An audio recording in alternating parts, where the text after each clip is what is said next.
ہیں جن کے دلوں پہ ایمان لکھ دیا، وہ اللہ ایمان۔ کچھ لوگ ایسے ہیں جو ہر وقت اللہ اللہ کرتے ہیں، ان کے دلوں پہ مدینہ شریف آ جاتا ہے، سبحان اللہ، پھر وہ کہیں بھی ہے مدینے میں۔ واہ واہ واہ، سبحان اللہ۔ کچھ لوگ ایسے ہیں جو ہر وقت اللہ اللہ کرتے ہیں، ان کے دل پہ خانہ کعبہ آ جاتا ہے۔ جب رابعہ بصری کے دل پہ خانہ کعبہ آیا، اس کعبے کو حکم ہوا جا جا کر اس کا طواف کر، اللہ اکبر۔ تیری بنیاد ابراہیم علیہ السلام نے رکھی ہے، گارے مٹی سے بنایا اور اس کو میں نے اپنے نور سے بنایا۔ سبحان اللہ، سبحان۔ یہاں کچھ لوگ کہتے ہیں کہ نہیں وہ اصلی کعبہ نہیں ہو سکتا، مثالی کعبہ ہوگا، کہتے ہیں نا۔ اگر وہ مثالی کعبہ تھا تو پھر تخت بلقیس بھی مثالی ہوگا۔ کیا بات ہے، اگر تخت بلقیس اصلی تھا تو پھر یہ خانہ کعبہ بھی اصلی تھا۔ واہ۔ آدھی رات کو حضرت ابراہیم بن ادم خانہ کعبہ میں پہنچے، دیکھتے ہیں لوگ سو رہے ہیں، خانہ کعبہ ہی نہیں۔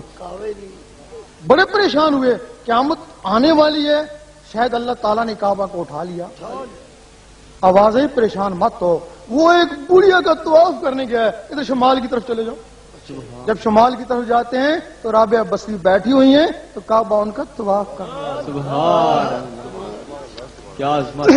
ایک دن مجدد صاحب نے دیکھا کہ باطنی مخلوق جن فرشتے ان کو سجدہ کریں، بڑے گھبرائے، کہیں استدراج تو نہیں ہو گیا۔ آواز آئی گھبراؤ نہیں، یہ تمہیں سجدہ نہیں کرے، وہ جو تمہارے اندر خانہ کعبہ بس گیا یہ اس کو سجدہ ہے۔ اللہ، یہ اس کو سجدہ کریں جو خانہ کعبہ بس گیا۔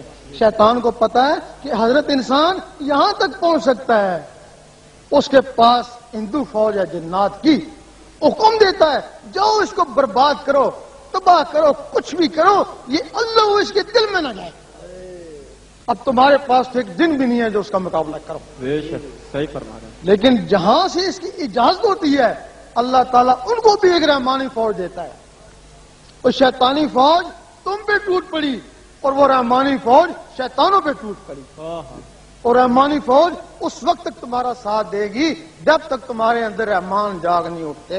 تیرا شاہی میرا شاہی، گوہر شاہی، گوہر شاہی، دین نبی کا سچا دائی، گوہر شاہی، گوہر شاہی، عاشقوں کے دل کا ماہی، گوہر شاہی، گوہر شاہی۔ جب تمہارے اندر وہ رحمان جاگ اٹھیں گے پھر بندہ نہیں بندہ نواز بن گئے، اللہ، پھر غریب نہیں غریب نواز بن گئے۔ سبحان اللہ، سبحان اللہ۔ یقین کرو تمہارے اندر 7 سیارے ہیں، 9 ان کے خلیفے ہیں، ان کو جسے بولتے ہیں، ان سیاروں کو لطائف بولتے ہیں، 16 مخلوق ہیں تمہارے اندر، 7 جہان ہیں، ہر جہان سے ایک ایک مخلوق اللہ تعالیٰ نے تمہارے اندر ڈال دی کہ پتہ نہیں اس کو کس جہان کی سیر کا شوق ہو۔ اگر تم ملکوت کی سیر کرنا چاہتا ہے تو اس قلب کو طاقتور کر اللہ کے ذکر سے، اگر جبروت میں جانا چاہتا ہے تو روح کو طاقتور، اگر تو وہاں جانا چاہتا ہے جہاں اللہ کی ذات ہے تو لطیفہ اللہ کو طاقتور۔ سبحان اللہ، آپ کا صفات اور تبھی علامہ اقبال نے فرمایا ہے کہ محبت مجھے ان جوانوں سے ہے ستاروں پہ جو ڈالتے ہیں کمال، سبحان اللہ۔ یہ ہاتھ ستاروں پہ نہیں جا سکتے، وہ مخلوقیں ستاروں کو جاتی ہیں، جب ستاروں کو پہنچ جاتی ہیں تو علامہ اقبال نے پھر فرمایا ستاروں سے آگے جہاں اور بھی ہے، کہ یہ اسے آگے بھی جا سکتی ہیں اور آگے بھی جا سکتی ہیں، کیا بات ہے، یہ اس کی اجازت ہے۔ سبحان اللہ، سبحان اللہ۔ آپ اس کا طریقہ بھی ہوتا ہے، اس کا طریقہ کیا ہے؟ یہ انہی کو دل کو بھائے گا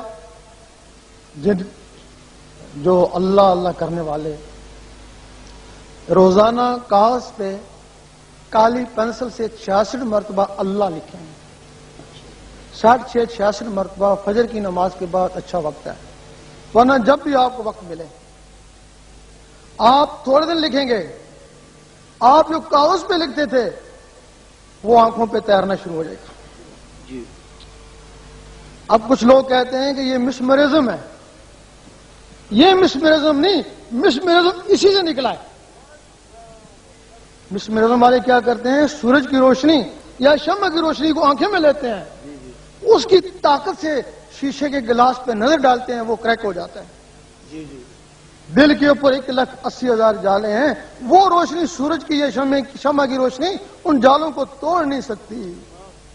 واہ جب یہ اللہ آنکھوں میں آتا ہے، اللہ کو آنکھوں سے دل میں لے کے جاتے ہیں، تو پھر وہ لفظ اللہ میں اتنی طاقت ہے کہ ان جالوں کو توڑتا تاڑتا دل کے اوپر جا کے بیٹھ جاتا ہے. سبحان اللہ جب دل کے اوپر جا کے بیٹھ جاتا ہے اس وقت دل کی دھڑکن تیز ہو جاتی ہے.